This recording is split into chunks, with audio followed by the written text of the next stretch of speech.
进入秋冬季，气温骤变很容易让免疫力低下的孩子患上感冒，感冒后咳嗽便接踵而至。孩子一旦开始咳嗽，就会咳嗨嗨不停，每咳一声，老母亲的心也跟着吊起来。孩子怎么咳了这么久？试了各种止咳方法，为什么还是不见好？这样下去，会不会咳成肺炎？今天小九就来聊一聊，孩子一直咳嗨嗨不停，会不会咳成肺炎？首先下一个结论，咳嗽并不会导致肺炎，但肺炎可以引起反复咳嗽。咳嗽本身只是一种症状，但并不是致病因素。相反，适度的咳嗽是人体的一种自我防御行为。通过咳嗽可以将呼吸道内的痰液、异物排出，从而保持呼吸道的清洁与通畅，有利于疾病恢复。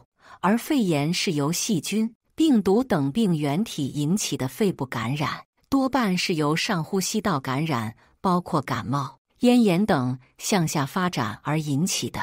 而上呼吸道感染往往会伴有咳嗽，当上呼吸道感染1至2周仍未好转，且咳嗽明显加重，此时就可能发展为肺炎了。对于感冒引起的咳嗽，不用过于担心，正确止咳即可。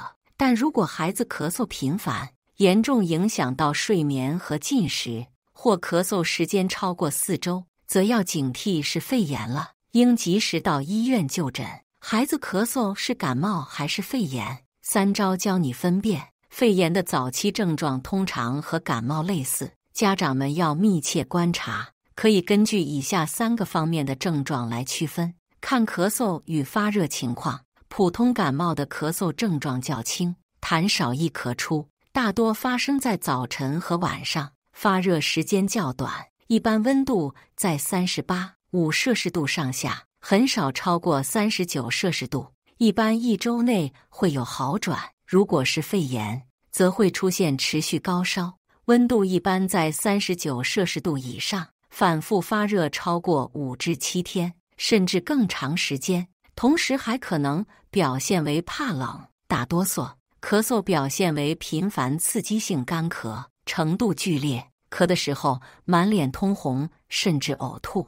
看呼吸情况，由于肺部感染，肺泡内气体交换困难，因此肺炎的典型症状其实是呼吸急促、呼吸困难。根据世界卫生组织的防治规划，儿童呼吸急促的标准是小于2月龄，呼吸大于等于60次每分钟；2至12月龄，呼吸大于等于50次每分钟；1至5岁，呼吸大于等于40次每分钟；5岁以上，呼吸频率大于20次每分钟。家长可以在孩子睡觉时掀开衣服，通过看胸廓及腹部起伏的次数，计算孩子的呼吸次数。如果超过了对应年龄的呼吸频率标准，就是呼吸急促。如果出现呼吸时鼻翼扇动、耸肩、胸壁凹陷，那就是呼吸困难，要及时带孩子到医院就诊。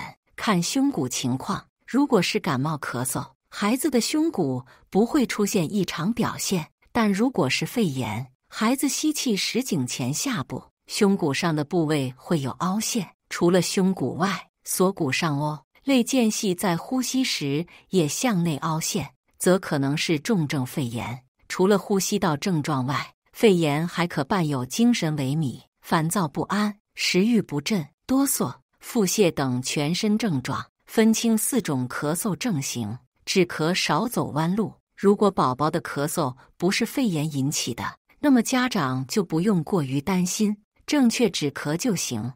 但是要学会辩证用药，才能避免反复咳嗽。中医认为，咳嗽是肺湿宣降、肺气上逆，发出咳声或嗨吐痰液的一种肺系病症，主要分为以下4种症型。1. 风寒咳嗽，风寒邪气侵袭身体所致，表现为咳嗽痰稀、鼻塞流涕、头痛、恶寒无汗、舌苔薄白、滞泽、宣肺、散风寒。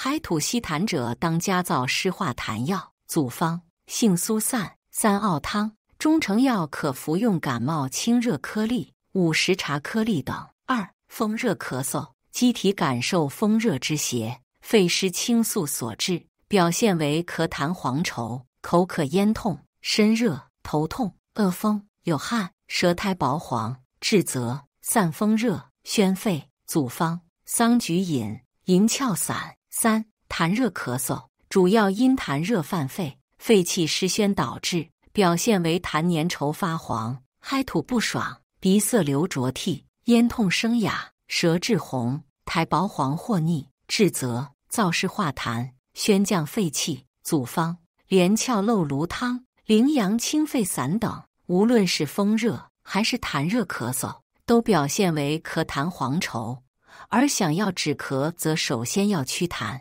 在选择中成药上，都可以服用专为儿童研制的金镇口服液，主要由羚羊清肺散、蒙石滚痰丸加减组成。其中优化的祛痰药蒙石滚痰丸，有效降低痰液生成，有利于婴幼儿痰液从消化道由下排出。山羊角、黄芩、生石膏等清热泻火解毒的中药成分，可以减少咳嗽次数，降低发作时长。同时，大黄具有泻下作用，可以让痰液随着孩子的大小便排出，对于儿童肺热咳嗽、高热症状能够较好缓解，并且不含麻黄，不含防腐剂，口感甜甜的，妈妈放心，孩子爱喝。建议家长咨询医生后用药。4. 燥热咳嗽。燥热咳嗽一般是外感风寒或风燥引起，表现为干咳无痰，或痰如线粉，不易咳出，鼻燥咽干，咳甚则胸痛，舌尖红，苔薄黄，质泽，解表，清肺，润燥。组方：桑杏汤、银翘散等。中成药可以选择秋梨润肺膏等。俗话说3分治7分养，止咳除了用药外，还可以加强饮食调护，可以适当给孩子多吃一些养阴生津之品，如百合、蜂蜜、梨、莲子、银耳及各种新鲜蔬菜等，少吃辛辣燥热之品。